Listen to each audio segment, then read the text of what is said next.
Established over 100 years ago, Watkins Books is one of the world's oldest and leading independent bookshops specializing in esoterica. We have the widest selection of esoteric books in the UK, and our friendly and knowledgeable staff are here to assist you in a unique ambience of our shop. So come and visit us in the heart of London as we're open every day. The More Show is supported by Mindscape, Paranormal and UFO Matrix magazines, available for download on all major digital platforms.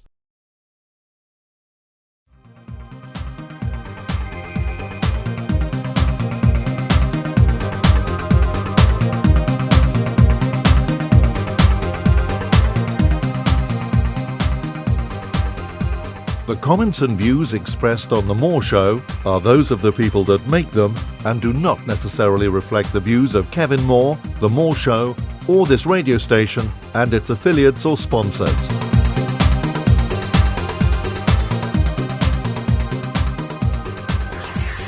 Hello and welcome to another edition of The More Show, which is sponsored by the UFO Matrix magazine. On today's show, I'm about to be joined with our guest, Dr. Bob Brier. Now, Dr. Bob Brier is an Egyptologist and Professor of Philosophy at the CW Post campus of Long Island University. He has served as Director of the National Endowment for the Humanities Egyptology Today program. In 1994, Dr. Bob Brier became the first person in 2,000 years to mummify a human cadaver in the ancient Egyptian style. This research was the subject of a National Geographic television special, Mr. Mummy. Dr. Bob Brier, welcome to the show. Thanks, Kevin. It's a pleasure to have you on, Dr. Bob Brier. Just tell me a bit about your background then. Well, as you know, I'm an Egyptologist, and I teach at Long Island University. But I do, lots of things. My specialty is mummies, so I work a lot on mummies, but I've also done other things. I've even, for example, excavated the Medici in Italy because, one mummy is another mummy, so if it's Italian, if it's Egyptian, it's the same thing. So I do lots of things. And what brought you into this profession? I was a basketball player. That was sort of my life. I played ball in college. I played ball after college. And I was playing basketball in a tournament, and I injured my knees. Now, I was older then. By older, I mean I was in my late 20s, so I had a PhD in philosophy. I was a philosopher. I had done other things, and I injured my knees, and I was having operations so that I could play again. And while I was in bed recuperating, it was before arthroscopic surgery, so you had casts on your legs from your ankle to your hips for months. And I was recuperating, and somebody gave me a hieroglyph textbook to sort of amuse myself. Now, I liked languages. In university, I had done Latin, Greek, French, or Romance language, things like that. I had done things like that. I liked languages. And this was sort of something different, hieroglyphs, So what happened was for 8 hours a day while I'm recuperating, I'm doing hieroglyphs, and I became almost obsessed with them. And then I learned how to translate hieroglyphs, and soon I was teaching a course in Middle Egyptian, which is the language of ancient Egypt, at my university. And then my students said to me, "Gee, Dr. Brier, we've never been to Egypt. We really should go." And I wound up taking 16 kids to Egypt on my first trip, and we just all fell in love. And then I realized, well, Egyptology is more fun than philosophy, so I became an Egyptologist. So this is what sort of brought you together to get involved in the pyramids? Yeah, it's a real accident. I mean, a real accident that I never thought of it. Never, as growing up as a kid in New York, I never wanted to be an archaeologist, Egyptologist. Nope, it just happened. Well, isn't it amazing that, Egypt was one of the greatest civilizations ever known? 3,000 years of history, and they sort of just evaporated. Well, it seems that way, I think, to the general public, that they just evaporated. It took longer than that. It didn't happen fast. You're right. Egypt was the greatest civilization in the ancient world. For 3,000 years, they ruled the Near East. But then eventually they were conquered by a series of people, the Babylonians, the Assyrians. In the end, the Greeks took over. You have Alexander the Great coming in, and then they're ruled by Greeks for a couple hundred years. the Ptolemies, they're called. That ends with Cleopatra. Then come the Romans, and all the while they're fading. They're fading. People can no longer read hieroglyphs. They have to learn Greek. Then they're learning Latin, and it's fading slowly. And then when the hieroglyphs are lost, that's when it really goes. That's when people don't know what Egypt really was about. They can't read the monuments. And that's when all the sort of speculation starts, and that's when they really get lost. But it really took quite a few centuries to grind Egypt under. It was such a big bureaucracy, powerful. But then they did disappear. Well, do you think it was a superpower, much like the America and the UK in its time? Bigger. It was better. It was better. I mean, we are maybe the America was maybe the biggest or whatever, but Egypt, nobody came near. I mean, you didn't say boo to Egypt, or else they'd grind you into dust. So, no, Egypt was really, really the big dog on campus. Yeah, and do you think the pharaohs had more power than, for example, our presidents have today? Oh man, no question. They didn't have any committees. If you're pharaoh, you say it and it's done. That's it. Today, I'm thinking, it wasn't really politics in ancient Egypt. There wasn't politics because you had a ruler who was a god. So he didn't have to have anybody's approval. The people didn't have to agree. He simply said it, and it was done. And it was kind of different in the ancient world from now. I mean, like presidents and prime ministers are very visible people. You see every decision they make. You read in your London Times or wherever everything the prime minister says. Whereas in Egypt, people never saw the pharaoh even. He just simply said things were going to be done, and they were done. Life was easier. Yeah. Tell you one other thing, Kevin. Yeah. Let me jump in and say one other thing. Your question gets me thinking. I think one of the reasons why Egypt was so great, so powerful, was they had all the power in the hands of one man. And if you had a great leader, he could do great things. So there was no checks and balances. As long as you had a great leader with absolute power, man, you're doing it. So I think that's part of the reason Egypt was so great. I'm sorry, I interrupted you. And again, like you said before, worshipped like a god. Oh, yeah. There's nobody going to say, no, I don't think that's a good idea, Pharaoh. So, Bob, tell me about the early days of Egypt. I mean, tell me about the Old Kingdom. Well, the Old Kingdom, Egypt lasted so long, 3,000 years of recorded history, and there's plenty of centuries of unrecorded history. But for 3,000 years, they were a continuous civilization. And it's such a long period, that Egyptologists break it up into manageable chunks, and we call the three big periods the Old Kingdom, the Middle Kingdom, and the New Kingdom. And the Old Kingdom is at the beginning when they're just learning how to write. They start writing around 3200 BC, right? They're learning how to write. This is one of the earliest writing systems. And the amazing thing is, in the Old Kingdom, when they're just getting started, so to speak, this is when they do some of their greatest things. This is when they build pyramids. The pyramids aren't the culmination of Egyptian civilization. It doesn't come at the end. It comes at the beginning, So they're building pyramids. They're creating beautiful art. So in some sense, the Old Kingdom is the high point of Egypt rather than the beginning and not so good. So how many times have you been to Egypt to sort of study the pyramids? Well, I've been to Egypt certainly more than 100 times. I don't know. It's what I do. I work there, so I go back and forth several times a year. But I think to study the pyramids, actually, I've probably only been there about maybe a dozen times. Right, okay. And I mean, every time you go there then, what sort of fascinates you about the great Giza Pyramid? Well, I did this book called Secret of the Great Pyramid with a co-author, and that's important, Jean-Pierre Houdin, a French architect. And my research on the pyramid is really more helping him than anything creative I've done. He's a French architect who got me involved in this thing. This is the only reason I'm interested in doing research on the Great Pyramid is because of him. He showed up on my doorstep one day, and he had a new theory of how the Great Pyramid was built. And it was a radical new theory. I mean, this was something nobody ever thought of. And, we needed a new theory because nobody really knew how the pyramid was built. I mean, the question is, how do you get those big blocks, 2.5 tons, up to the top of a 480-foot pyramid? And in my classes, I always had to teach the Great Pyramid. I'm not an expert on pyramids, but, you had to teach the students how they built it. And we always had two theories, and I knew neither one of them worked. One is that they hauled them up a ramp. You build a really big ramp, a long ramp, and you get these blocks up this ramp to the top. But that doesn't work because the ramp would have to be so big. I mean, it would have to be a mile long. The ramp would be about equal in volume to the pyramid itself. That just doesn't make any sense. Yeah. And we never found a ramp like that, So I knew that the theories didn't work. And then this guy shows up and he says, we've got a new theory. And his theory was interesting. His theory is that inside the pyramid is a ramp, corkscrewing around the pyramid going up to the top, and that's how they brought the blocks to the top. And it's kind of like a road on a mountain that corkscrews around the mountain, so you don't have to go straight up at a super steep angle. So I thought, this is really interesting, this new theory, and that's how I got involved in the pyramids. I figured I better help this guy see if the ramp's really in there. But how did Jean-Pierre, that you just mentioned there, how did he figure out how they built the pyramids then? I mean, have you found the ramp?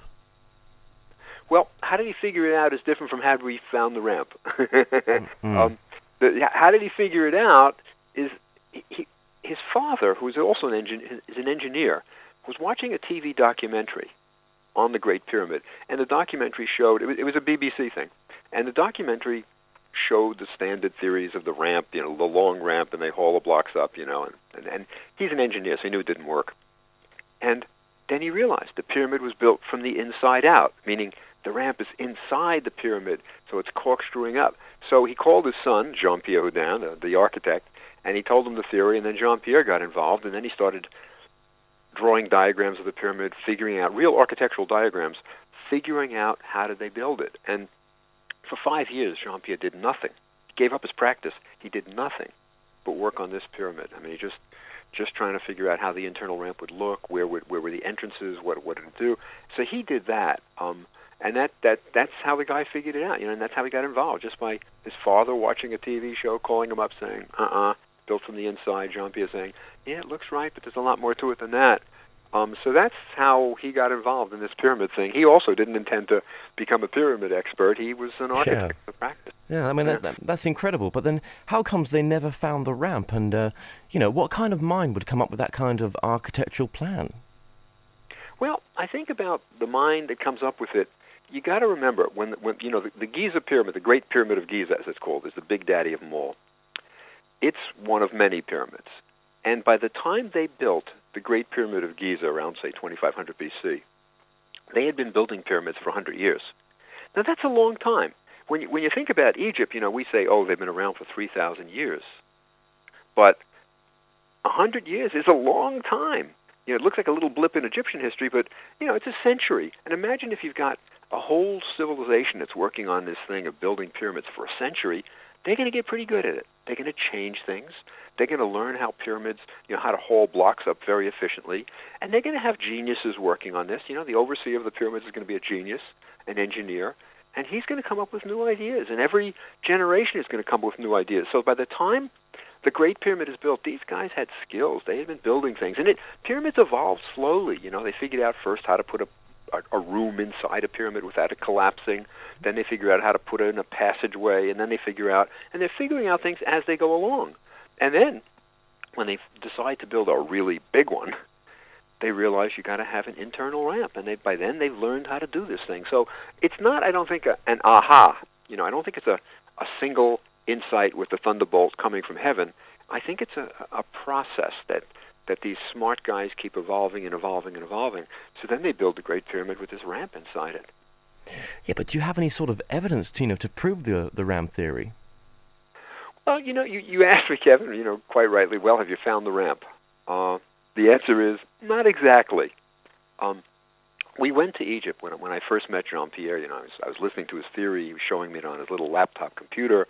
And I asked him, I said, what did you think when you first saw the pyramid, for the first time when you saw the Great Pyramid of Giza? And he said to me, I've never seen it. I've never been to Egypt. I mean, this is a guy that spent 5 years on his laptop, so to speak, doing a virtual tour of the pyramid. Incredible. But never been there.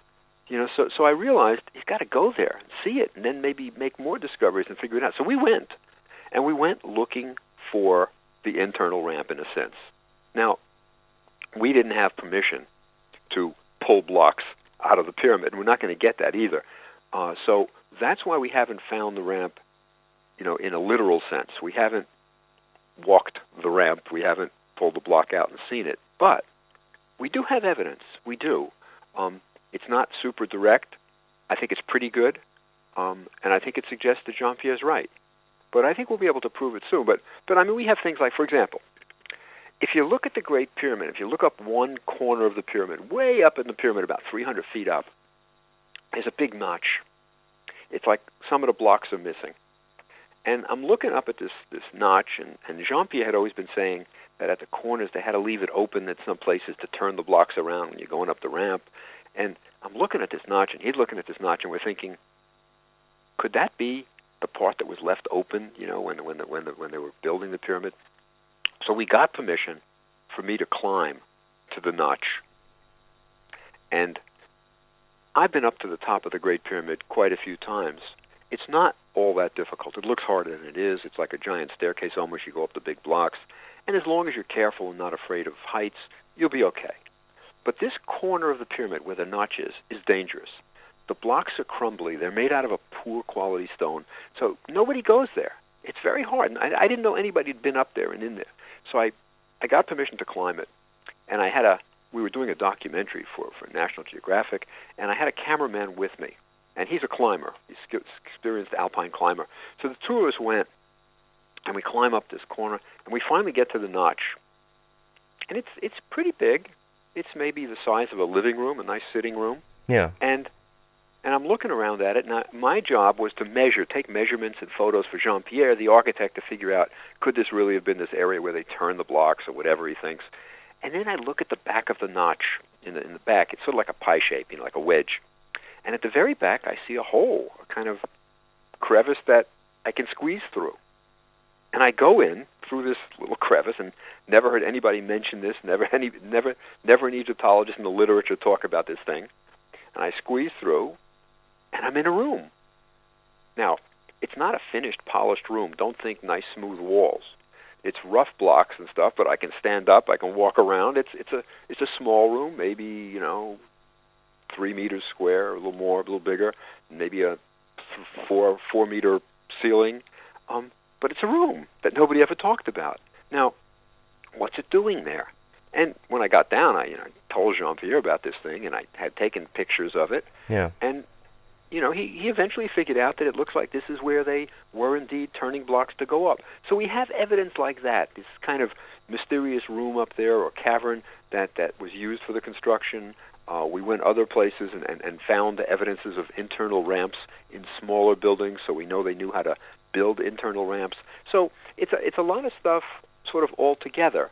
And then we got one real, I think, really, really good evidence. I mean, one really good piece that sort of says it for me. There was another team, a French team, that investigated the pyramid, I think it was 1984.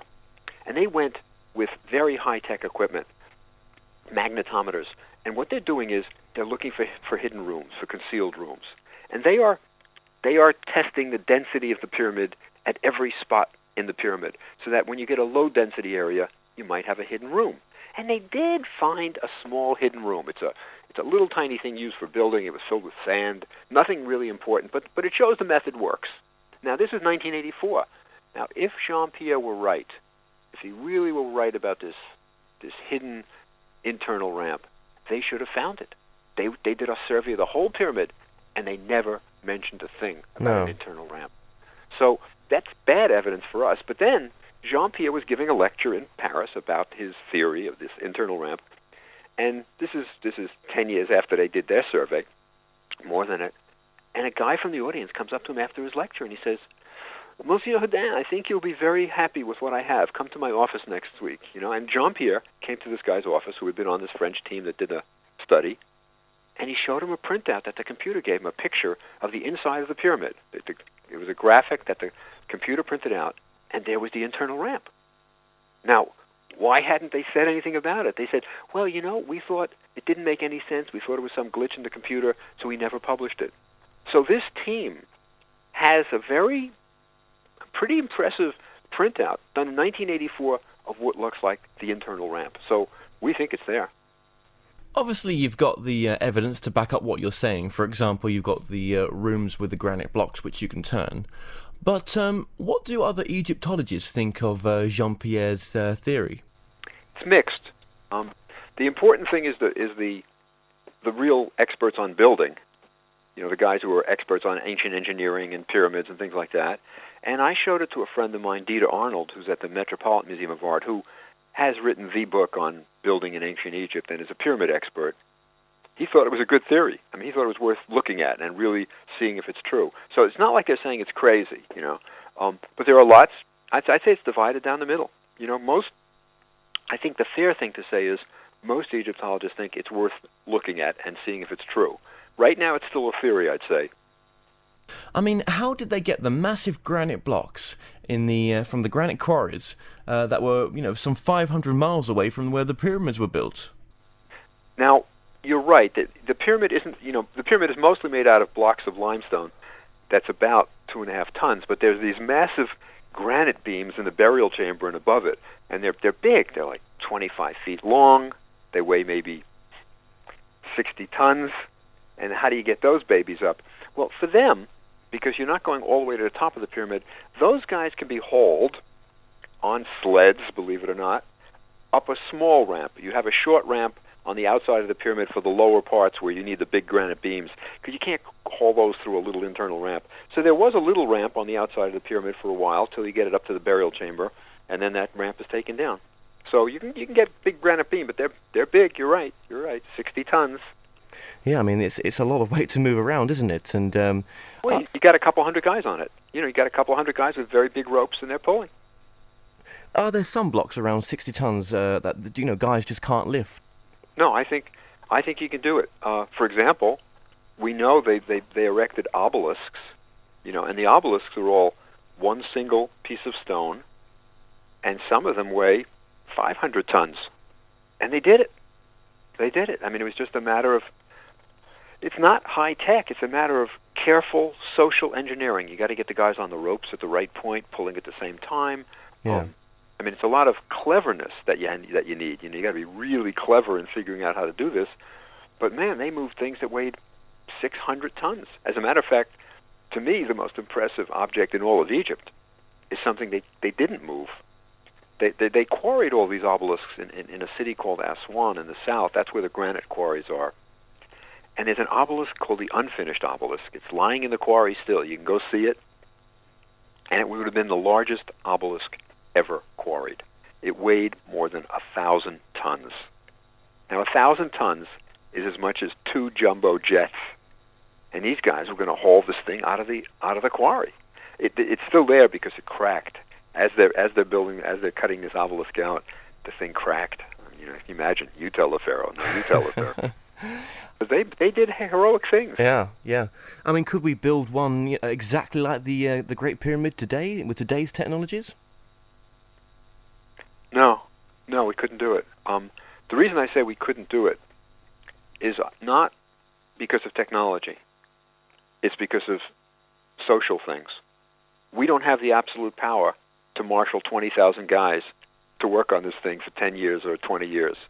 I think, you know, we got unions, we got politics, you know, we got to pay them certain things. I don't think we could do it today. I'm really quite sure we couldn't. I mean, in general, you know, Kevin, we don't start work projects that last 20 years. No. I don't think we have the confidence in our government to be stable enough that you'll have the same prime minister doing this, that you can have this. So I think it's a social problem. I think if we had a single leader with absolute power, yeah, we could do it. We could do it. So in your opinion then, Bob, you would say that the pyramids were not built by slaves? No, that's not an opinion. That's fact. We know for a fact the pyramids were not built by slaves. These were guys who were construction workers. They were paid. They were paid in probably bread and beer and you know, in kind. They were given good food. And we even have the village where they lived, the workers' village. And we have some records of them. We have some graffiti on monuments and things that they left, and they were pretty happy about it, as a matter of fact. The work gangs had different names. They had little they named themselves, and one was called Khufu's Drunkards, right? The pharaoh who built the Great Pyramid is Khufu, and they called themselves Khufu's Drunkards. So construction workers everywhere drink beer, and they were the same kind of guys. And so no slaves. That's the movies. Yeah. And would you say that the pyramids were just tombs? I mean, do you have any opinion on that?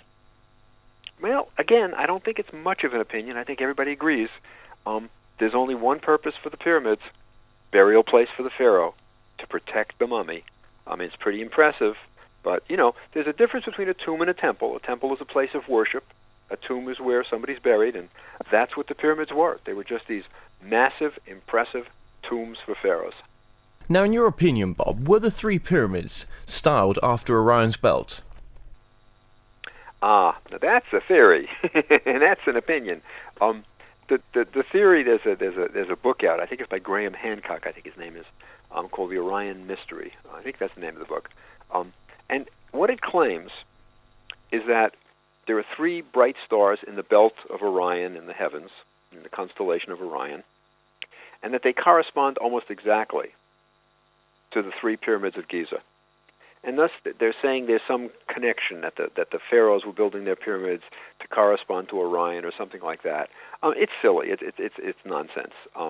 The three pyramids at Giza, the three big pyramids at Giza, do kind of align. They're in a kind of a line. They're almost like in a straight line, like Orion's three stars. So what? Any two pyramids are going to be a straight line, right? You connect the dots between any two pyramids, you get a straight line. And then if the third one's close to it, you say, aha, it's the belt of Orion. What the author doesn't realize is that the pyramids weren't built all at one time.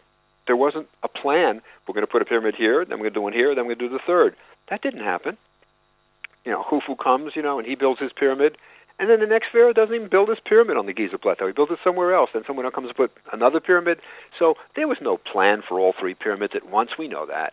So I think that's really sort of New Age, sort of not really science. No. And how comes one isn't sort of in alignment with the other two? It could be a matter of the topography of the Giza plateau. Maybe the stone wasn't quite right, something like that. And maybe even they weren't even planning on putting them in a line. Maybe they didn't even care about that. Now, let's change story here, Bob, and let's talk about your research into Tutankhamun. Now, was Tutankhamun murdered at 18? Yeah, I think so. Yeah, I think so. My theory is that he was killed, perhaps, and that's where it is a theory. I've been sort of saying, when you say, was your opinion this, is your opinion that, I've been saying, no, that's not opinion, that's fact. This is opinion. This is a theory. I haven't proven it, but there's good evidence. There's an X-ray of his skull that shows what might be a blow to the back of the head. Circumstances were such that there was political upheaval in Egypt at the time, and somebody might have wanted him killed. So my theory is, yes, I think he was killed by a blow to the back of the head at about the age of 18. He did die at about the age of 18, 19. We have the mummy, and we can tell by the eruption of the molars, by the teeth, how old he was, and various other ways. So he's certainly 18, 19, and he dies, and maybe the cause of death is blow to the back of the head. But you know in the newspapers in London and all over, they've been talking about new theories about how he died, that perhaps he died of a broken leg, perhaps he died of malaria. But I don't think they're right. I think the best theory is still he died of a blow to the back of the head. Well, who took over after Tutankhamun? Was it the military? Well, what happens is it's an unusual situation in Egypt. Tutankhamun dies, as you say, at the age of 18 or so, and he doesn't have any children. And there are no royal males alive. So who is going to become king? And it's a real problem. Now, he has a widow, his 18, 19-year-old wife, Ankhesenamun, and whoever she marries is going to become king of Egypt. That's how you became king, by marrying the royal woman, and she is the only royal woman alive. So there's only one member of the royal family alive, Ankhesenamun. So she's got to pick a husband now. Whom does she pick? Well, this is where it gets interesting. She writes a letter to the enemy, to the Hittites. These are the enemy they've been fighting for centuries, and this is where modern Turkey is today. The Hittites were the ancestors, the modern Turks, and the Hittites are the enemy. And she writes to the king of the Hittites, and she writes this letter that's the strangest letter in the history of Egypt. She says, "My son my husband has died. I have no sons. They say you have many sons. Send me one of your princes. I will marry him and make him king of Egypt. Never will I marry a commoner. I am afraid." Now, this is the Queen of Egypt writing. What's she afraid of? And what does she mean, never will I marry a commoner? She actually says, she uses the word servant even, it's worse. And why is she writing to the enemy? Aren't there nice young Egyptian men she could marry? Very strange. So the Hittite king doesn't believe it. I mean, he can't even believe it. And he sends an ambassador to Egypt to find out if it's true. And the ambassador goes to Egypt, and sure enough, he finds out, yep, there's a funeral going on for the king. She has no sons. There's no other royal male. Goes back, tells the Hittite king, and the king sends a prince. And the prince is dispatched to Egypt, and we know what happens to him. We have records. He's killed on the borders of Egypt before he gets in. Somebody didn't want this Hittite to become king of Egypt. Now you ask, well, who's the next, king? Yeah. How is Tutankhamun succeeded? The next thing we know is the Vizier of Egypt, the prime minister, the equivalent of your prime minister. The Vizier of Egypt, a man named Aye, he becomes king. And how does he become king? He marries Ankhesenamun. Now, he's a commoner. And she's saying, I'm afraid, never will I marry a commoner. And I becomes king by marrying Ankhesenamun, perhaps forcing her to marry him somehow, and then she disappears from history. So the successor of Tutankhamun is I, the prime minister, and the only way he becomes king is by marrying Ankhesenamun. So it's a strange situation, and that's another reason I think murder is possible, because why is Ankhesenamun afraid? Maybe she knows her husband was killed, and then she disappears. That we never hear another word from her. No tomb, nothing. She's gone. So it looks like there are really very difficult times in Egypt, and that's why I think partly that the pharaoh was killed. So after his murder, then, did his bloodline continue on? No. Ankhesenamun disappears, so there are no children from her. The vizier, the prime minister who married her, is about in his 70s when he marries her. He dies after only 2 years of ruling Egypt, and that's the end of the 18th dynasty.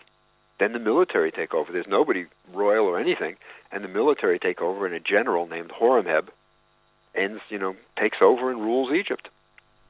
It's very, very, unusual times, and I think that's partly why I believe he was murdered, that in political turmoil, things like that happened in the ancient world. Do you think there's some, bloodline somewhere to the royal family of Egypt? No, I think it all died out. And also when you say the royal family of Egypt, it's not like England. It's not like, you can trace it back, and it's pretty much the same bloodline for a while. But in Egypt, every dynasty is a new bloodline. So, no, I don't think there's any of the bloodlines alive, no. And have you ever looked at the connection with the ancient astronaut theory and the pyramids? Has this ever come your way? Well, it's certainly come across my way, and I look at it for about 5 seconds. That's enough. No, it's silly stuff. I don't know of any Egyptologist who really believes in any of that, or even entertains it as a real possibility. It's all people who really, the big famous books were written by a guy named von Däniken, who's, I guess he's still popular. Maybe he wrote a book called Chariots of the Gods. That's right. About how ancient astronauts came down to Egypt and showed those quaint and curious Egyptians how to build pyramids. And it's just silly stuff. It's not, we know who built the pyramids. We know how they built it pretty much. We have records. And what they do is they ignore all these records. The Egyptians were a literate society. If ancient astronauts came down to London, you'd have it in the newspapers. And 2 centuries later, there'd be people with the archives looking at the newspapers, and they'd say, oh, yeah, the ancient astronauts came. And it's the same with the Egyptians. They wrote down everything. We know what happened, and if ancient astronauts had come, they would have written something about them, believe me. Yes, but what happened to the lost knowledge that of how they built the pyramids? The Egyptians did write everything down, except on how they built these particular buildings. Yeah, they had certain things they didn't like to write down. There's no doubt about it. For example, we don't have architectural plans for the most part. It may be that it was a kind of a guild, how they kept the knowledge within them, like the Masons, things like that. They didn't write down how to mummify a cadaver, and they mummified for 3,000 years. So there were certain things they didn't write down. But it was usually processes, things they did. I think when it comes to ancient astronauts, they'd write it down. I mean, what do you think, Kevin? Let me ask you a question. I'm going to be the interviewer. You ready? Yeah. What do you think about the possibility of ancient astronauts? I think when you consider the Sumerian Tablets, I think there's lots of unexplained, writings in there. There's been some scholars, like for example Zachariah Stitchin, who have tried to look into the Sumerian Tablets and try to decode them. Well, they believe they've decoded them, and it says that that there were gods from in the stars that came down and helped us help build these pyramids. But are they wrong? Are they right? I don't know. Well, Kevin, don't you think that if these tablets really did say something like that all the great linguists in the world, the academics who translate things, who are specialists in languages, that they would be translating these, and there would be wonderful articles in scholarly journals about this, because that would be a really big story, a very interesting part of our history, and they don't do that. You don't get the real solid academics writing in scholarly journals giving us stuff like that. With these particular kind of people, no one ever gives them the time of day on mainstream TV, it just seems. It's, and I can understand what you've just said there in one hand, but would you ever see primetime, these kind of people being put on in a major debate? No, I don't think so, and I don't know why. I think because it's so far-fetched, and they stretch the truth, and it's not real translations, that it's just not worthy of consideration. I mean, look, when I came out with Jean-Pierre came out with his theory, and let's think about how this thing works in science. When I came out with this very, very far-fetched theory about an internal ramp, I mean, this was pretty way out theory.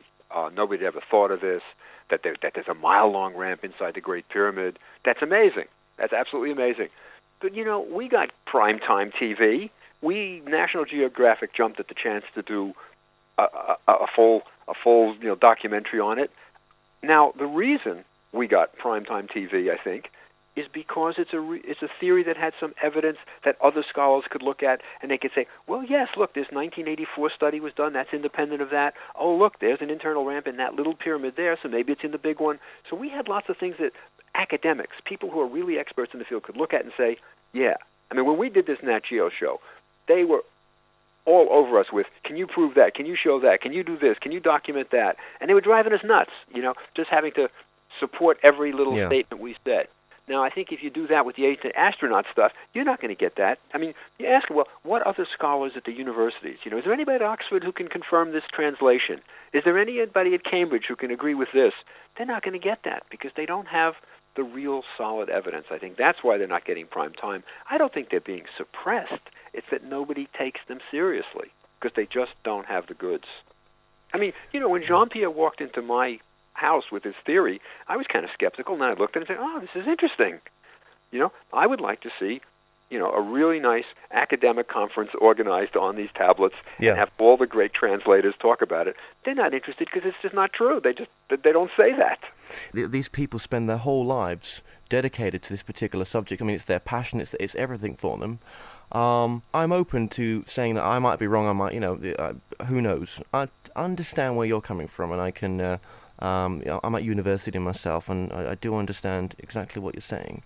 And I'll put these kind of questions to them when I get to interview them, because the ancient astronaut author is coming on the show soon. I mean, I wonder what is the answer to why don't the scholars who are the great linguists who can translate these tablets, why don't they agree with them? Why aren't they excited about it? I mean, academics, if there's a new discovery to be made, they're dying to make it. They want to be the ones to publish first, and these guys would jump on the bandwagon if there was something as astounding as this. And it's just not there. That's my feeling. I mean, you're not going to get real translations of this stuff. And, I mean, you don't believe the pyramids are tens of thousands of years old, do you? No, of course not. And I have good reason why they're not. I mean, this is the theory that actually the Sphinx. They talk more about the Sphinx and the pyramids. That the Sphinx was carved, thousands of years before the pyramids, and it's silly. There was no civilization there thousands of years before the pyramids that could carve a Sphinx. And I mean, it's just crazy stuff, you know. And sometimes something should be ignored. It's just so silly that you just don't, you know. I mean, I know that theory. I've heard it, and nobody accepts it in Egyptology because we know Egyptology. We know what civilizations were there. It just doesn't work. What I find is a lot of these people ignore the other evidence, that they'll take a little thing that's sort of intriguing and then they ignore it. I'll give you examples of your ancient astronauts, Kevin, that you've probably seen, I bet. Have you ever seen, and one of the temples is a hieroglyph that looks like a helicopter? Have you ever seen people talk about that? Right? Yeah. Now, I'm an academic, and I think that I know that the Egyptians didn't have helicopters, okay? That's my feeling. Just a hunch. I don't think they had helicopters. But I thought, I want to see what that is. I want to see what they're pointing at, right? So I went to the temple, and I looked at this hieroglyph. It's an Abydos. And I see exactly what they're talking about. And I see it looks like a helicopter. And I know what it is. Because if you look closely, you can see in the hieroglyphs, they were carving a typical ancient Egyptian inscription. And they made a mistake. They covered it over with plaster to recarve it. They recarved it with a different hieroglyph. And over the thousands of years, the plaster has fallen out, and you have one hieroglyph carved over another hieroglyph very clearly, and those two hieroglyphs look a little like a helicopter. Now, if you don't read hieroglyphs, and if you don't understand the process of carving a temple and sometimes correcting with plaster, you know, you might look at that and say, well, look, it looks like a helicopter, oh my goodness. But, you know, you put any Egyptologist in front of that wall, and he'll tell you exactly what it says, what the hieroglyphs were, and what they are now, and they'll tell you it's nothing to do with a helicopter. It gets kind of press, and people talk about, oh, the helicopter hieroglyph. I went to look at it. I know what it is. And again, I'll put that question to him when I have him on the show. I will do. But, okay, so we're saying there was no plans for the pyramids. Obviously, you've heard of Edgar Cayce and the theory that the Atlanteans building the pyramids and the plans under the Sphinx. You don't buy that? No. I mean, Edgar Cayce, you know, he's an American. I'm loath to say he was an American who had these visions. He would go into a trance and he would tell you things about the past or maybe the future, and he'd diagnose your illness and all of this. And Edgar Cayce did indeed say that underneath the Sphinx is a hall of records where there's all kinds of great things. And it's simply wrong. We've done studies. We know what it looks like underneath the pyramids. There have been even excavations permitted. Zahi did a little excavation by the Sphinx, found a little hole. We know it's not there. It's simply not there. I mean, an excavation is an excavation. Any archaeologist who does an excavation gives you an idea of what's there. And it's not there. End of story. But, you know, people love to talk about the Atlanteans. Who are they? You know, I'd love to see some evidence of the Atlanteans that I can really see, not just some big blocks under the water and say, oh, that's where Atlantis was. But, you know, if this was a great advanced civilization, they would have left some records. They didn't. And it's fun to think about. Yeah, you know? well, it's fun to debate it and stuff. So you don't want to take the easy way out and say they had high-powered lasers, no? I think that's the hard way out. I think it's so far-fetched, so it would involve so many more assumptions than this was built by simple labor with, you know, a lot of guys working really hard with, you know. No, it just doesn't work. It doesn't even interest me. You know, it used to interest me when I was a kid. When I was 8, you know, when I was maybe 15, I thought it was great fun and all that. It just doesn't interest me because I work in the field so much and I know how it's done, so it doesn't intrigue us. You know, somebody comes to us and say, oh, look at these tablets. They talk about ancient astronauts. You know, if you've worked in the field for 20, 30 years and you can really translate and you look at this thing, it doesn't interest you because you just know it's silly.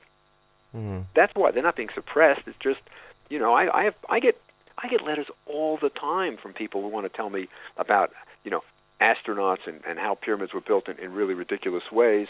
But these are people who just don't interest me because I know how certain things were done, and it's not a matter of just being closed-minded. It's a matter of having figured it out over years of study. And this isn't the theory that really competes with anything else because it's just not serious. Well, we should get you back on when we've got the ancient astronaut author on. How would you fancy that? Well, it's a possibility. I'd like to do. Maybe I'd like to hear the show first and then do a second one. You know, because I mean, you know, it just doesn't interest me, to tell you the truth. I mean, I'll give you an example. Somebody sent me an article written, I think it's probably now 60 years ago, by an engineer about how the pyramids were built and what they were used for. And his theory is the Great Pyramid of Giza was an ancient water pump. So I spent about an hour reading this article. about how the Great Pyramid of Giza was a water pump, and it's filled with water. The chambers are meant to be filled with water, compressed, so you can lift blocks and things like that. It's the wackiest thing I've ever seen. Now, if you said to me, do you want to do a TV show with this guy? I think, no, I don't want to do a TV or a radio show with this guy because I have other things to do, and I know it's just wrong. It may be good entertainment, but, God, I've got other things to do. That's why I say, I'll listen to the show maybe and then I'll figure it out. But what good could I do explaining to this guy? Because he's fixed, I'm sure. He wants it. This is his ticket. This is his thing. Ancient astronauts came down. And, it's just not worth it. Oh, that's fair enough. Now, moving on a bit there. Go ahead. What would the entrance have looked like to the Great Pyramids? I mean, it was a smooth surface, wasn't it, on the outside when the Great Pyramid was finally finished? Yes, that's right. That's something that a lot of tourists, even who see the pyramid, don't realize. We see the pyramid, and it looks kind of like it's made out of blocks going up in a staircase effect, but that's only the inner core. That inner core was surfaced with beautiful white limestone blocks that formed a smooth outer surface. So it would have been gleaming white in the sun. I mean, a really spectacular thing, beautiful, flawless surface on the outside. No, it would have been quite something. There's one pyramid, by the way, that we can still see most of that white limestone casing on. It's called the Bent Pyramid. It's at Dashur, about maybe 20 miles away from the Great Pyramid, but you can still see all that great white limestone casing. And, why did they stop building pyramids? Well, I think it's maybe two reasons. One is that Egyptian civilization eventually collapsed at the end of the Old Kingdom, briefly, but it collapsed. And when it collapsed, they didn't have a strong centralized government. It was like a Dark Ages. And the pyramids were all robbed because people could break in. Now, pyramids are big targets. You know where the treasure's buried, because the pharaohs took treasure with them. So pyramids sort of became like rob me signs, just a big sign that says, here I am with the treasure. So eventually the kings didn't want to be buried in anything as obvious. So they changed. They decided to be buried in the Valley of the Kings, in a secret location, a location that could be better guarded. So they stopped building pyramids partly because of safety, security reasons. Another reason, I think, is they just cost so much of the gross national product of the country that maybe it was more reasonable to build rock-cut tombs in the Valley of the Kings. So a combination of security, and it's just so expensive. Oh, I can imagine. Now, why the particular shape of the pyramid? I mean, was this something that had progressed into this particular shape, or was there a reason that they believed in? Yeah, no, the Egyptians didn't think that the pyramid had any magical shape or religious significance. It was a development, an architectural development. Before the pyramids, in the Old Kingdom, pharaohs were buried in a rectangular structure, or beneath a rectangular structure, which is called a mastaba. It's Arabic for bench, because it looks a little bit like a bench. But this was like a burial in a pit below the ground, and this big bench was put over it. And the bench is big. I mean, by big, I mean it's the size of a warehouse. And so that's where the pharaohs were buried. But then some architect got the idea, let's put a mastaba on top of a mastaba, like a little step. And he did this 4 more times, and you wind up with the step pyramid of Saqqara. So the first pyramid ever built is a stepped pyramid, and it looks kind of like a wedding cake. And then, another 100 years later, some architect gets the idea, let's fill in the steps. And that's how you get your first true pyramid. They filled in the steps with nice, smooth, white limestone. So it's really an architectural development. We go from a bench-like structure to a step pyramid, and then somebody fills in the steps, and you get a true pyramid. Right, okay. Why did they never take their building process into any of their social areas, i.e. the Egyptian cities and stuff? I mean, they mainly concentrated on the pyramids, didn't they? Yeah, and it's interesting. We have more tombs and temples, pyramids, than we do cities. And the reason is, the Egyptians believed you were going to live forever in the next world. Now, if that's true, if you really believe it, and they did, then you put all your resources in the next world, because you're going to be there forever. You're only going to be on Earth for maybe 40, 50 years in ancient Egypt. So the idea was, put your money where your eternity is.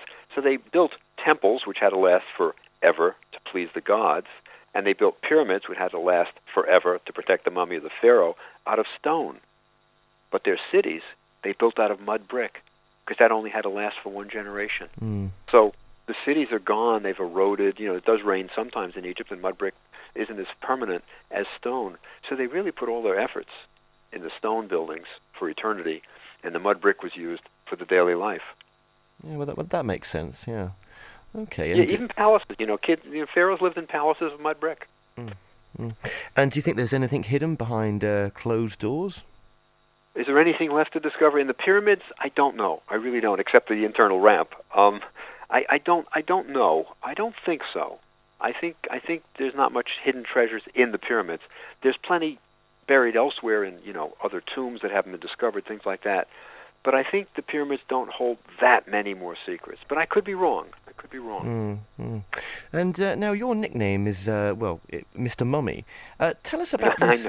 Tell us about this whole process, this mummification process. Yeah, well, the Egyptians were resurrectionists. They believed their body was going to get up and go again in the next world. Right? I mean, that's what they believed, and they had to protect the body. You had to preserve it at all costs because you're going to need that body in the next world. So that's why they mummified, to keep that body in shape for getting up and going in the next world. So in order to preserve it, they had to dehydrate it. They have to get the water out of the body. That's really the one guiding principle in mummification. Take the body and get rid of the water in it as quickly as possible, because bacteria need water to act on soft tissue. In other words, something's not going to rot or decay if it doesn't have any water in it. That's why, in your cereals you can get these dried blueberries and strawberries, because there's no water in it. So no bacteria are going to attack it. So basically, your little dried fruits in your box of cereal is a mummified strawberry or a mummified blueberry. And what we have to do in mummification is take out the water as quickly as possible. So they remove the internal organs because they're very moist. So you take out the liver, the intestines, the stomach, all of that, the kidneys. We even remove the brain through the nose, as every child knows. They all love that detail.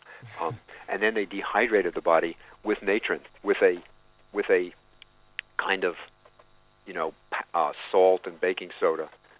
So that's what they did. So how do you take a brain and pull it through the nostrils then? Well, it's hard, Kevin. I mummified. I mean, you're kidding me about my nickname. They call me Mr. Mummy, but part of my research was in figuring out how did they mummify, because they didn't write it down, as you mentioned. I just figured I've got to do it. I've got to mummify a human cadaver. That's what I felt. I have to mummify to figure it out. So I did it. I took a human cadaver and I made replicas of ancient Egyptian tools. And the hard part was getting the brain out. I wasn't sure. And what I had to do is take a small iron hook, and I put it through the nostrils, and I turned it around and around, kind of like a whisk, breaking down the brain, liquefying it in the cranial vault, in the cavity there. And then I turned the cadaver upside down, and it ran out like a milkshake. Oh, God. That's sort of how they did it. And that, by the way, explains why we never find ancient Egyptian brains, because it was liquefied and discarded. So that's they liquefied it, right? Yeah. Okay. Yeah. Now, is there anything very strange that sort of boggles your mind with your work on Egyptology? Well, there is, and I don't mean it in the sense of ancient astronauts. I mean, I'll give you an example. The pyramids, they still amaze me. I mean, the more I learn about the pyramids, the more I know how they built it, the less mystery there is, and the more amazing it is that they did it. That for 20 years you had all these guys in quarries, cutting stone, doing it precisely, doing this, that they could do that for 20 years. I mean, it amazes me every time I look at the pyramid and I say, they did it. And you look at the fine workmanship. It's such a big thing. Everybody thinks about the size, but it's really the precision that's amazing. That you can't put a piece of paper between two blocks. They're so finely cut that they fit together so well. I mean, I am absolutely amazed every time I see the pyramids. And it's only because I know how it's built, and it amazes me because that's what's the amazing part, that they did that. So it's not so much that what I don't know, it's not so much mystery, it's more a sense of wonder, amazement, and bravo, way to go, Egyptians. Definitely. So what's your next project you're working on, Bob? I'm writing a book on obelisks. I got, from this pyramids, I got so interested in how they cut stone and how they moved it and all of that I'm writing a book about obelisks. I'm saying, and that's really right now I'm just amazed. I mean, I keep going back to this unfinished obelisk in the quarry at Aswan that I look at it and I say, whoa, they were going to get this baby out. That's pretty impressive. So I'm sort of still with the sense of wonder, but I'm now looking at obelisks and writing a book about it. I've just come back from Rome, where there are 12 obelisks in Rome that the Romans brought over from Egypt, ancient Egyptian obelisks, and erected. So I was going through Rome looking at those obelisks. So I've been having a good time with obelisks. Well, we'll definitely get you back on for that book when you release it over here in the UK. It'd be a pleasure, Kevin. Yeah. Do you have a website? I don't, Kevin. In a funny way, I'm a private person. I'm not looking for fame and fortune. I like kind of working where I work quietly, so I don't have a website. I don't sort of promote my books and things like that as well as the publishers would like. I really like the work rather than the fame and fortune. As a matter of fact, I've done a lot of TV documentaries, yeah. You probably know, and I don't intend to do any more. It's sort of, I enjoyed it. It was very good. It got me there for my research, but I've been there, done that, got the T-shirt, and I'm sort of doing more research than public things. So this has kind of been fun for me to talk to you. I haven't done one of these in a long time, Kevin. Oh, good. We'll put the links for your books on Amazon on our website. Yeah, okay. That'd be great. One of the books I think they'd enjoy is the Murder of Tutankhamun. That people seem to like that. And the other one I think is the Secret of the Great Pyramid with the architect Jean-Pierre Houdin, where I try to show how we figure things out, how mysteries are solved, and sometimes they're not solved. But I think your listeners would enjoy those two books. I think they're fun. Well, Dr. Brier, thank you very much for joining us today. Pleasure, Kevin. To find out more information on Dr. Bob Brier, go to TEACH1212.com or visit my site, themoreshow.co.uk, and look up Dr. Bob Brier under past guests. Well, until next time, be safe.